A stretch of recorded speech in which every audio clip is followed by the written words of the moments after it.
Spirit can get all over him, and Spirit will be our source of victory. And I think, yeah, that sounds like a very solid theory. Honestly, though, OMG probably feel the same about the mid lane. When Cool gets going, he's shown a level of performance that Xiye hasn't been able to get to. So I feel like whichever of these real star players for their team, whether it's Cool or Spirit, get on top of that matchup, they should be the keys to victory. And I'm really going to be watching both those matchups to see whether it's Cool or Spirit that can really take this game by the scruff of its neck. Well, ban's almost complete now, so Azir's going to get banned away from Cool. Kalista once again taken away from Uzi, and of course the Silence ban there for Aluka, joining with a LeBlanc ban actually on the red side for OMG, so don't want to give it over to World Elite despite Cool's prominent on the champion. Maokai is actually the last ban, so kind of taking it away from Xiyang. We're going to deny the standard tank from Aluka as well, whose Gnar, honestly, has not looked that good so far. No, it definitely didn't look like something that could answer a Hecarim. That's the big situation, is you kind of need a bit of carry flavor to answer a Hecarim. You need the frozen melt, you need the real damage items coming out from the Gnar. And if you're just not that kind of Gnar,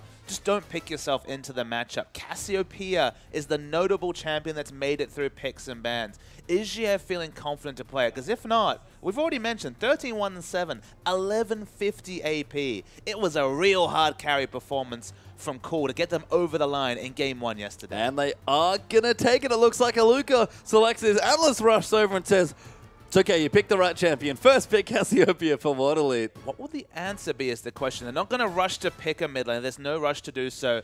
Hecarim's available. We've just mentioned that Aluka's not really good at keeping Hecarims in check. He did win one of those 2 games yesterday, but there was some real poor plays coming through from Let Me, turret diving, and what was definitely the facepalm moment of the evening. Hecarim is going to be the pick from Xiyang. There's something different. He showed shades of carry potential on the Gnar. Now he needs to go real big on the Hecarim to justify the pick. I like the Hecarim a lot against Cassio, but Nautilus is going to come in as well. So amazing 2 supports that we've seen so far, I believe, in this particular split. He's going to get the other one here. Alistar's banned away, so he picks up Nautilus. A lot of junglers available. No junglers banned means that it's a risk to pick the Nidalee. You can go for champions like the Nunu, which of course wouldn't be a bad matchup for Nidalee. Nidalee can open up kill pressure, but you can just go for the classic meta junglers, like for example the Rek'Sai who's available. All those picks like Rek'Sai and Gragas available. I'd like to see the Nidalee, but this early in the rotation, I don't think it's a viable choice for Spirit. I agree. I think it's a bit too dangerous. So just take your top laner here. You've already seen OMG, so you want to, I guess, hide your bottom lane's not the worst strategy. It will be Rek'Sai now the picks for World Elite, and Aluka, once again, he's been in this matchup a couple of times. Has not impressed us just yet, but has opportunities to do so now. And look, if you just look on the pure results, he was up 40 CS in Game 1. He won the lane. I think it was more from Lupa's misplays, but maybe he can show that I was wrong. Maybe he can really make me a believer here, Aluka.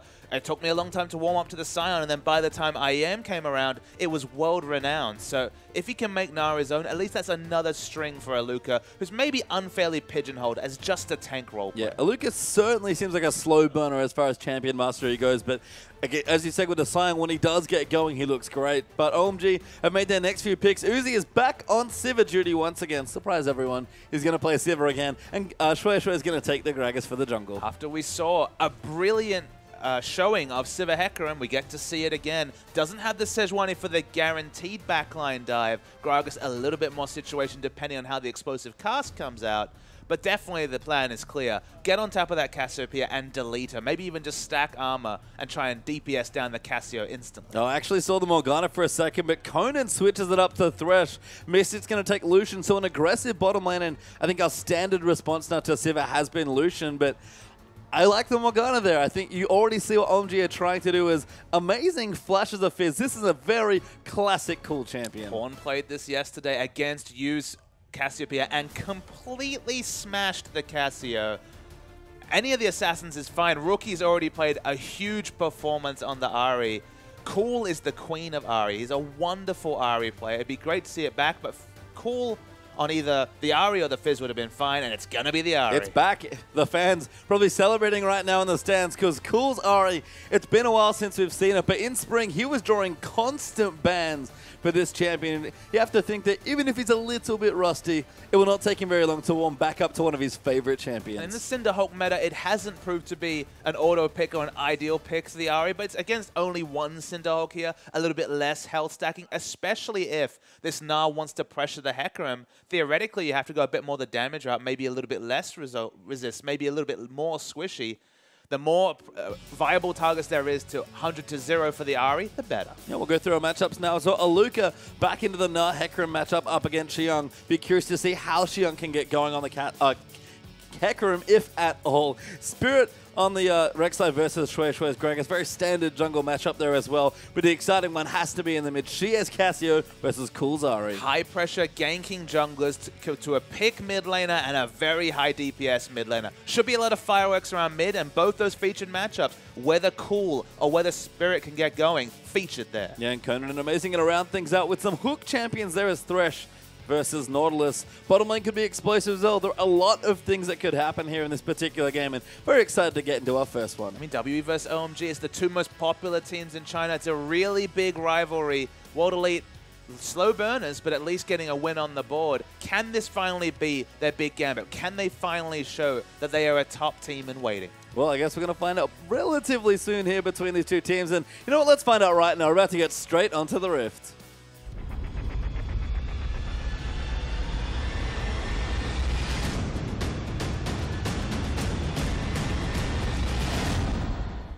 And we're back here for our first game of our last match of the evening as OMG take on World Elite and Cool. He's been our big player this weekend. He really stepped up in OMG's recent 2-0. Can he do it again on a trademark champion? Exactly, on an old favorite is Cool, but outside of Cool, there's still questions to be asked. What does Xiang's Hecarim look like? Because we've transitioned from pure tank in Maokai to some pseudo carry potential in the Gnar, which he performed very well. Surprised me, in fact, how great his Gnar mechanics were, to the Hecarim that really errs towards early game struggling. Is he going to understand how to be denied, going from a support player to picking himself into a losing carry matchup on the Hecarim? We don't know the answer to that question. Will Aluka be able to come out of his shell and actually take advantage of the fact that this is probably a bit of unfamiliar territory for Xiyang and really boss him around the Gnar? And then in the jungle, high pressure from both, but junglers have been really having a field day against juejue. Can they actually either engineer a 2v1 that hides juejue, a bit like LGD was doing back around playoff times,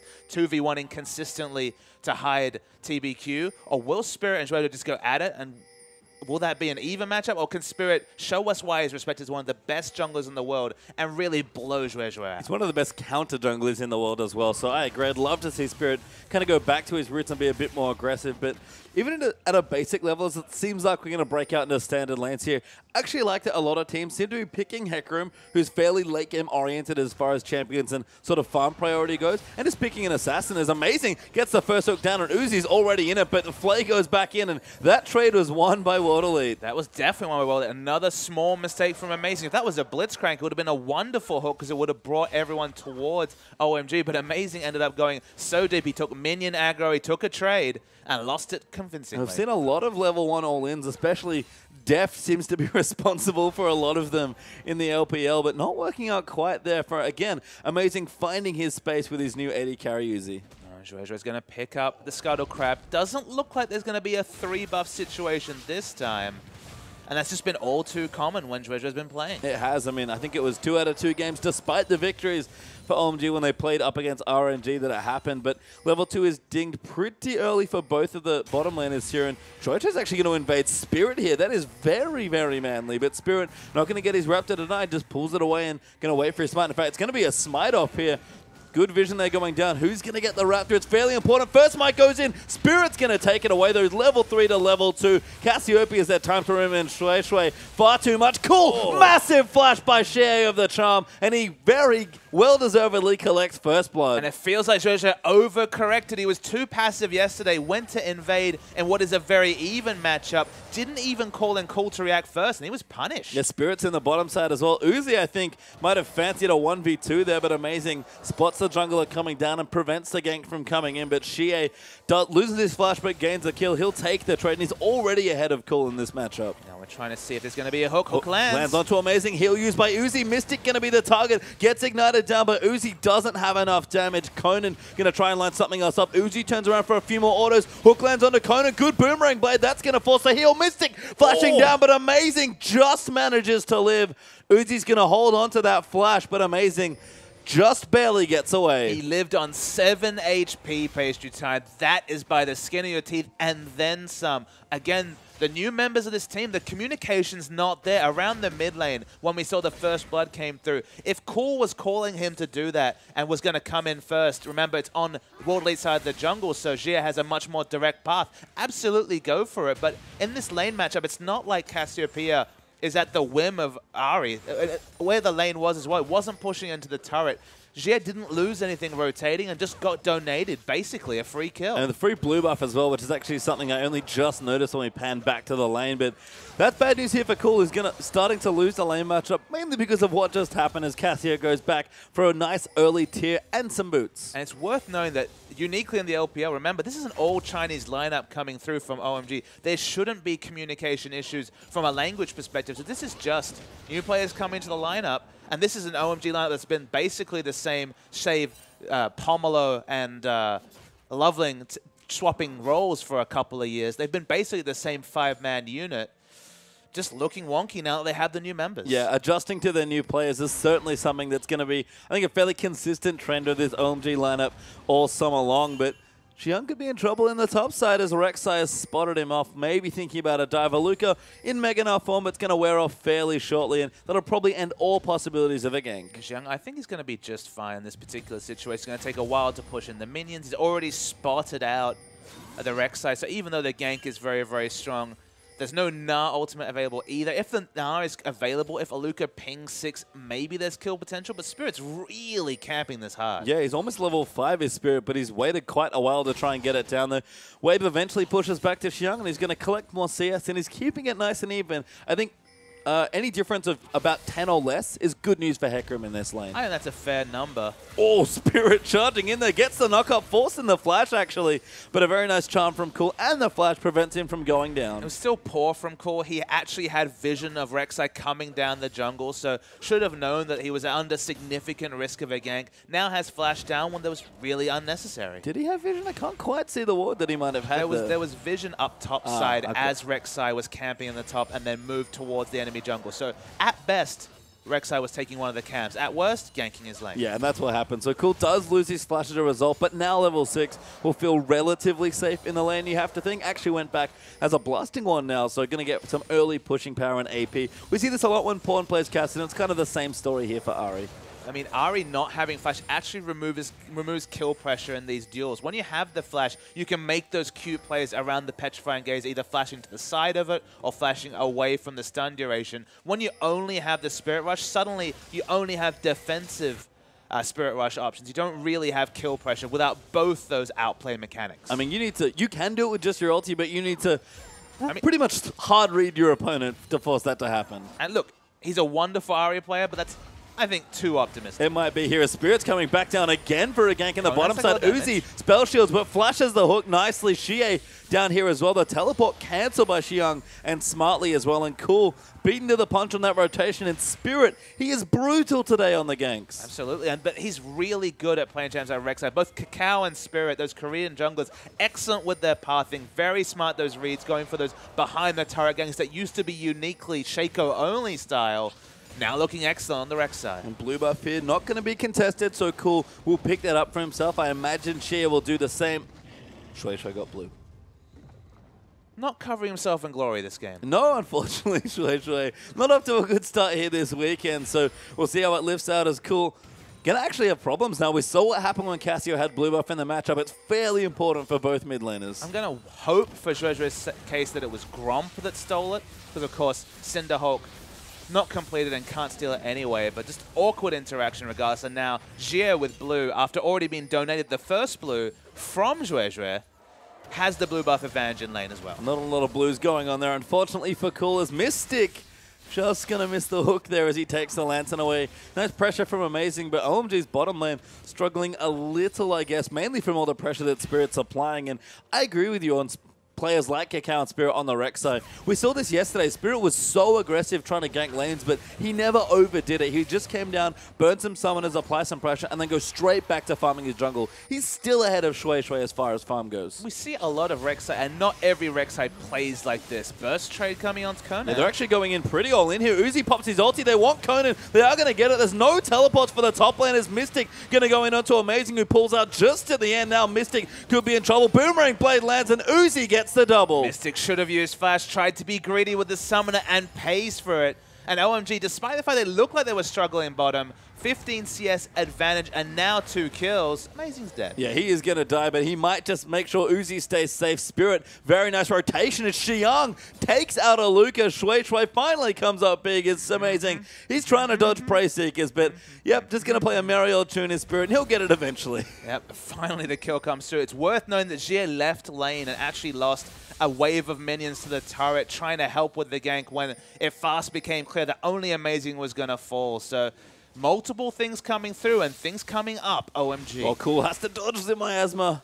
Just gets around, actually misses the charm, but that is going to give Scuttlecrab over to World Elite by the looks of things. And Dragon with Xiyang on the top side and Juejue last seen there as well. Aluka did die from the dive. That does give Hecarim a nice little lead, but World Elite might look to continue pressure on the bottom side of the map. A 16 CS advantage and now Turret in a lane that he's always going to outscale the Gnar unless some big damage purchases come up. And spoilers, Balmy Cinders mean probably not going to be those big damage purchases. Probably going to be a lot the same. We saw the replay. Just a very prototypical Turret dive.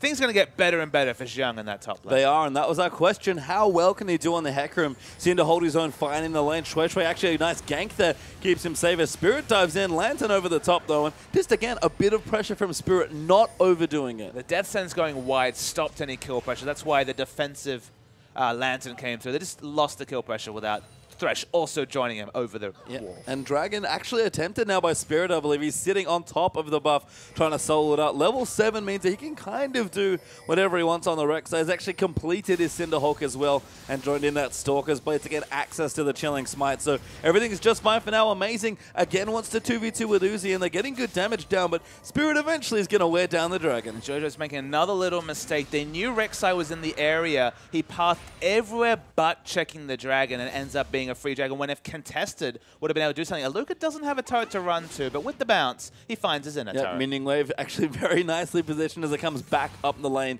to make sure Aluka gets a safety. Xiyang, though, with the turret gone, pressuring this Gnar and already starting to really stick it to him in the lane. If he'd had ultimate, that was probably a kill for Hecarim. It probably would have. This time, it looks like OMG going to be the first to react bottom. There is a defensive ward, but they do have explosive cast. Ultimate is popped, though. Mystic gets depth charge and hit into the wall by the Gragas explosive cast. Going to get chased down and take a ton of damage from the red buff Gragas. They continue to the dive as Aluka's dive down as well, but Spirit now is the next one to come through. And Xiyang, he's got his ulti. They're going to keep diving in. Gragas gets a double, goes in. Massive ulti on the Spirit means Sivir's going to get the next kill. Cool's diving in under the turret. Thresh is dead to Uzi, gets the double. And Xiye finds the ulti only onto Juejue. Going to dive again as OMG get an ace under a turret. A perfect ace under turret. It's old OMG reincarnated with a new lineup. Lovely play to pick up an ace. So hard to execute. No one dies. The kill scores, especially Uzi.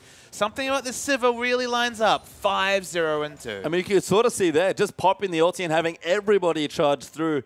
It's, you know, Sivir Hecarim we've highlighted as being a great combo. It's not quite Sejuani as well, but Nautilus Gragas are not bad. So this is, again, one of the cleanest turret dives you'll ever see. Firstly, Amazing almost dies to the turret, then Spider knots away. Juejue, this is one of the reasons we say Gragas does a lot of base damage, able to just duel out the Lucian. They could have just backed away with the kill they got, but that's not OMG. That's not the OMG we know and remember. And Xiyang is so strong at level 9 already.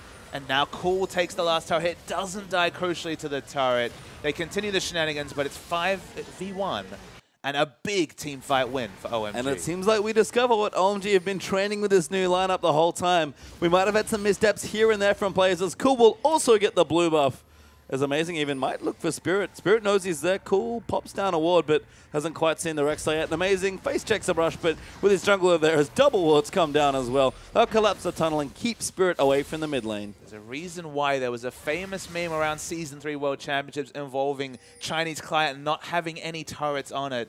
They were always the masters of the turret dive, and even though a lot of the members change, with just a couple left, or just a one actually in Cool, they still pull off some very nice turret dives. And to clarify, you know, that's now a product of Chinese League of Legends in general. Clearlev especially has impressed me all year long with his turret dives. But OMG, they were the trendsetters as far as that metagame went. And looking to be back to old form here with, again, some new players. Is blue buff even going to get stolen there? Juejue picks it up. Look, I agree with you. There's a lot of turret dives in the Chinese LPL and across competitive scenes now. A lot of teams have picked up that play. But there's the difference between 3 people diving 1 or 3 people diving 2 and literally acing a team under turret at 12 minutes. The freight train might be back, Boba Smith. They even have the Hecarim ult just to make it happen. And who better to conduct the freight train than Sivir herself? But that's just rude to conduct a freight train against Aluka. Why does that man never get on the train? Look, if they pick Sivir, maybe he would be able to at least relive some of the happy experiences with Xiong. But we've talked about the Sivir win rate. YuZhe, no slouch on the champion. It's not quite a hyper carry, but the way YuZhe plays it, still the same old aggressive AD carry player. And you're right about the movement speed. Just the thing about the movement speed in the early game, it's 1 less turret shot because you're able to open up that much more distance. Xiyang is being found out, but look at the level. He's 1v2 with level 11, ults away to safety. Pretty low cooldown with rank 2 ulti as well. And Spirit, who was applying good pressure early but couldn't convert, struggling to keep these teams ahead as YuZhe's just going to take his red buff. Exactly, just walks into red buff and just takes it. He's got 3 members there. Easy steal. He's equal in levels. It feels like he's under level because of level 11. That ulti was sick. Spirit goes down there. Xie's going to be the next one. Petrifying Gaze is cool. Waits for his cooldowns and another turret dive. Gives OMG 2 kills. Amazing. Is going to go down to Mystic as a nice hook from Conan secures it. But 2 for 1 and a tower. OMG still diving. Finally, someone's punished for turret diving on OMG, but unfortunately for World Elite, 7 kills were already the product of turret dives. Excellent play coming through. As you mentioned, the explosive cask, mini stunning against the wall was beautiful mechanics. And Aluka, this is the reason why I say I don't like him playing the Gnar. He just sort of sits in lane. He's building very, very tanky for team fights. But when you're 7,000 gold behind at 15 minutes, the team fights aren't going to be the same whatever items you build. Let's just take a moment to ingest that gold lead for a second. That's ridiculous. It's a lot. That is a lot. I mean, just look down at the rolls right now. YuZhe is, what, 2,500, 3,000 gold ahead of his lane opponent. He's a static shiv ahead of his opponent. Yeah, Xiyang is about 1,500 gold ahead. Spirit's 1,000 gold behind. Actually, the mid lane is fairly close. It's amazing it has quite a lot of the gold as a result, but a gold lead is a gold lead here, and OMG have a massive one looking for the next Dragon, which will be back in 50 seconds, and a death cap now completed for Cool, skipping his Athene's Morello Nomicon because he just had that much money. Xiye's got a Rylai's in a tier, but he's not going to stand up to this, Ahri. With that snowball death cap, maybe actually just looking over at the fact that it's a very safe build from Xiye, picking up the Giant Spell first into the Rylai's. Death Cap Ahri is a blast from the past. It's instant kill potential. It's probably not as much of a 1-item power spike on Ahri as Luden's is, at least on patch 5.8. Might be changing when 5.11 hits the Rift, but still, a lot of damage coming through, and it will just mean that when he actually builds the CDR, each of those spell rotations is going to be doing massive damage. Yeah, I like the build a lot, actually, from both of the mid laners. Death Cap is, I guess, fairly stock standard at this stage, but we saw Dade do this Cassiopeia build and have some success with it, and it might not be right now the best thing for Xiye, but Cassiopeia takes a bit of time to get going anyway, and for right now, OMG still traveling with all that momentum, going to get themselves their first dragon. It's a good, smart build against any burst mage. Cassiopeia, not necessarily a burst mage, but you have to live through that initial 3 or 4 Twin Fangs that are definitely going to ride on. The dragon is confirmed. It's only an answering dragon, as World Leader picked up the first. Xiang's already got a couple of kills on Aluka, and certainly at minimum going to chase him out of lane. He smites him. He just wants to keep going here and try and pressure. The Fade's going to keep him fairly good in this chase. Though Aluka does turn it around. The Spirit is rejoining once again. A hook lands for Conan, but juejue just ults him and gets a kill. Shades of AP Gragas there and cools back to the bottom side. YuZhe's actually taking away some jungle, and OMG going to try and push an inner turret now. It's no coincidence that the big carry members here are their mid lane and their jungler. The old members are shining through their smartness and the calls of the turrets. I can't profess to know who's making the shot calling. I've heard that Xiyang is actually being heavily involved in it. They've definitely been very on top of things, and Xiyang himself, the question was, can he play the carry champions? Resounding yes so far. And he's in the best spot as a Hecarim at this stage of the game. Cinderhawk's done with the skirmishes, say, but he's got his boots too. Doesn't have home guard, I guess, is the other big thing, but does have his Fade. So if he wants to get Trinity Force and get some money for it, he can. If he wants to go tanky, he can now as well. And that home guard enchant's not far away. This is, for me, the big jumping off point for Hecarim. He's just dictating his lane as well. That's the thing that's usually missing, is that you might have the items, but still, Gnar or whoever you're laning against is bossing you around. He's bossing around the enemy champion, and there's the outscale potential. So, yeah, everything's coming up, Hecarim. It is indeed here, and Xiyang looking good here in his first game on a fairly new champion for, again, a top laner that has not played very many top lane games in the LPL. Mystic does have his Infinity Edge, but he's behind, like you mentioned earlier, a static shiv to a 6-0 and 3 YuZhe and Cool. Silkshoe's done as well. not quite looking again to turn that Fetish Contest into anything yet, although Morellonomicon is on the way with a Forbidden Idol there in the inventory. And OMG, a bit of a lull in the action with maybe less turrets for them to dive now that they have 3, but they're going to keep moving and try and take down some inner turrets. Let's have so much pick potential with Ahri picking up the early death cap. Now has the Sorcerer's Shoes to go along with the Fiendish Codex and soon to be a Morellonomicon. Actually just rotating into a split push. It's not quite Lichbane Fizz, but there's no one that can duel against her. And if OMG can keep pushing up vision, and honestly, the defensive vision for World Elite's very good. You can see multiple pink wards across the map. But as they start to clear out that vision, and you have to respect both the pick power and just the Sivir ultimate making any tank with CC a pick champion, it will just be harder and harder for World Elite to pick up CS. And that's why you see Mystic freezing down bottom, is that he doesn't know when the next minion wave he can actually get will be once that minion wave pushes out. Yeah, it just has to collect as much as he can. Xiye going to eat a Boomerang Blade, but actually fairly tanky with the Rylai's there, so going to shrug off some of that spell damage there from Uzi, who's just going to take the Wolves away and say, cool, also Xiye, ulti hits him, but he flashes out. Box now down. Amazing's going to die there to Mystic, and OMG going to charge back in. Aluka takes an absurd amount of damage there from Cool, and Xiyang, he's not even here yet. But that was still very well baited. Conan was standing over the ridge, ready for any semblance of a turret dive. Nowhere for Xiyang to react because there wasn't a ward, a OMG ward in the area to look for any sort of flank. But the result is a kill, and still they're going to lose turret damage. Yeah, they open up enough space, and this turret's dead now as OMG will take their first tier 2 turret of this game. And well played by both supports, honestly. A nice setup there from Amazing. They almost had Xiye cool charged in there with a Spirit Rush and tried to get a charm down, but he flashed and barriered out in time. Well played by Conan to keep it just to the minimum here, but World Elite still losing territory in this game. And that's the thing. The operative word is almost, because if you get a pick and lose an objective, you're a long way behind. The Gold League will confirm that to any of the viewers, but yeah, they can't even stop the bleeding with a kill, and that's why, unfortunately, World Elite, unless they get a miracle, are very, very far behind in this game. They're so far behind. They're almost 10,000 gold behind in this game already. And it's 21.5 minutes, Papa Smithy. Cool just went back and finished his Morellonomicon. Xiyang's going for the Trinity Force, and I don't blame him at this stage. Got his Sheen in his pocket now as well. Gragas is getting tanky. Even the support's building in towards the Mikhails. Everything's going right, and World Elite is struggling, and Xiye gets caught out. Xiyang just ultis. The freight train is back. Ultis used everywhere, 1 kill, that's the OMG we know and love. And they didn't even need to use those ultis. Cole's just like, I need to again pump up my KDA. It was a 13.5 KDA yesterday between the 13-1-7 and 8-1-9 Orianna games. 2-0-6, probably too many assists there for Cole's liking. But that pick, especially onto the only member doing respectably on the side of Xiye. Okay, apologies to Mystic doing fine himself, but with so much of the damage gone, should be an unanswered Baron. And Baron does go down. Uzi pops the ulti. OMG gonna pile up the freight train once again. No picks, just a ward actually there instead. But Uzi will aggressively take it away. And you know what, Papa Smithy? In 2013, when OMG actually coined the phrase freight train, it wasn't always about getting the kills or getting big team fights. It was just about using the ultis, getting a pick, and sending a message. So back in those days, it was Thresh, Graves, and Hecarim.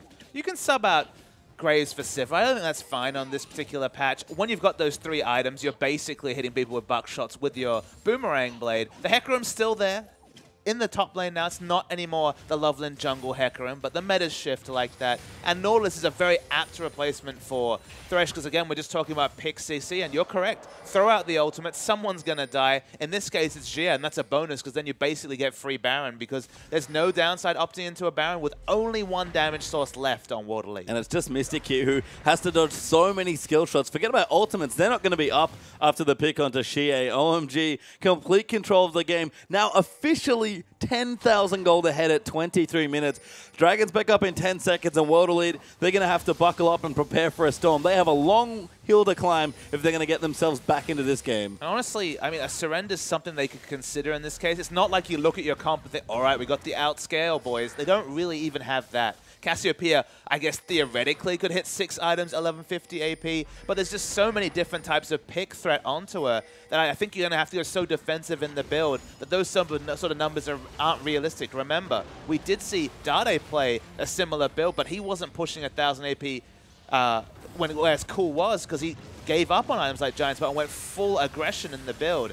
The split push is coming through from Aluka, but when you're split pushing an outer turret for your inhibitor turret, juejue ulti's in there as well. They want Xiye once again. Spirit's going to take a lot of collateral and almost go down. Xiyang's just charging on top of people. YuZhe tanking turret hits with his ulti ticking away. Cool gets the first pick on Rek'Sai. Cassio goes down to Gragas. The turret's fallen, so do World Elite's hope. And OMG are playing Chinese League of Legends pastry time. We've watched M3. We've watched them spend 25 minutes to work out what to do with their third Baron buff. OMG don't need any Baron buffs to dive turrets. Smart dive. They knew how far ahead they were. Maybe they're just able to judge their power better than most teams based on both their items, levels, and champions. But they're so assertive when ahead. And that's why you watch Master 3, you watch other teams that play around with big leads. And teams like OMG, they don't get them as often as some of these other teams, especially in recent weeks. But when they do, they blow out games. Yeah, and they're looking like, again, classic OMG with trying to fit these new members in. I don't blame them, honestly. It's a pretty good strat to be like, well, this is what we did when we started winning in China, so let's just go back to basics. And it's looked great here for OMG. They're going to get a second dragon here as well on World Elite. Just more problems, unfortunately, for them. There's not that much they can do here in this game than sort of stick by their turrets and hope OMG make multiple mistakes. A lot of people have talked about OMG's roster swaps and been sad. And honestly, when an iconic team with a starting lineup like that changes lineup, there is reason to be sad. But honestly, I think the organization stepped back and realized we're not going to win Worlds with this lineup. Just with the state of League of Legends as it is, we all hoped that the flying V, YuZhe at the back, Cool and going at the front, all on carries, smashing down enemies would happen. And it did for one game, and then just fizzled out during spring because it's just not a realistic allocation of gold based on the patches. They've gone for a big change. A previous support player, now playing in the top lane, is able to play pseudo carries like Hecarim, but very happy to go into Maokai duty. Honestly, not that big a departure from going, but still very solidly understanding his role. They're changing also multiple other members, and they've got 2 clear carries now, which much more fits into the 2015 meta. And if they're just looking for a little bit of early game heartache, whether it's juejue getting 3 buff, whether it's amazing, just struggling a little bit in lane for an ultimate goal of just assaulting worlds, I can respect shooting higher than just top 4 in the LPL. I can as well. This is a great, exciting game for this new OMG roster, but much like the LPL, Worlds is a long way away for all of the teams here. So OMG, this is a great game for them. They'll certainly use it as a model for their future games of, hey, we did this before, we can do it again. And we're pretty sure we can do it against arguably stronger opposition when they look to the top teams of this league. It's a great start for them. They're going to need a bit more, but this game has just been, in a weird way, a throwback to classic OMG, and it's just so much fun to watch. But not a lot of teams, even like in top versus bottom matchups, can play like this so assertively, understand their risk, push their limits. It's not a flat track bully situation where it's the best team against the worst team. This World Elite lineup might be struggling this season, but certainly should be in playoff contention. It's just understanding how to win when you're ahead that teams like Master 3 are shouting out for. And here comes another Amazing dive. goes in, the dive under the turret. That's a dead Lucian as Mystic's already dead. Xiye is going to go down as well fairly soon as Xiyang will actually pick up the kill. Great spell shield from YuZhe keeps Conan took away. Spirit is getting chased in, and OMG running into the fountain. YuZhe! Oh, he gets flayed back in and taken out by the laser. But he's an easy casualty here for OMG to give up because World Elite's base, it's dead. Even Xiyang is powering down these structures with the Trinity Force. Every POC bursting champions and structures alike.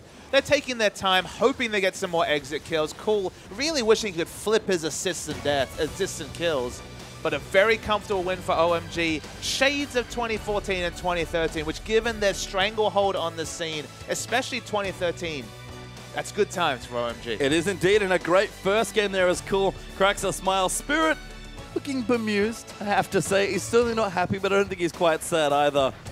It's been tough for Spirit. It's been a tough year, to be honest. He finally cracks a smile. He wants to big his team back up, but I don't blame Spirit. He's tired of losing, and YuZhe, he seems to be always happy this day. He's like, yes, another successful Sivir game. And I almost feel like OMG is going down a similar track as CJ Blaze did previously. They're always giving up a kill or 3 buffs or just ruining themselves in the early game and winning anyway. It's never a factor in the late game. I don't know who to credit for that. Maybe veteran shot calling, maybe just having 2 excellent hyper carry players, but Cool comes back onto the Ahri.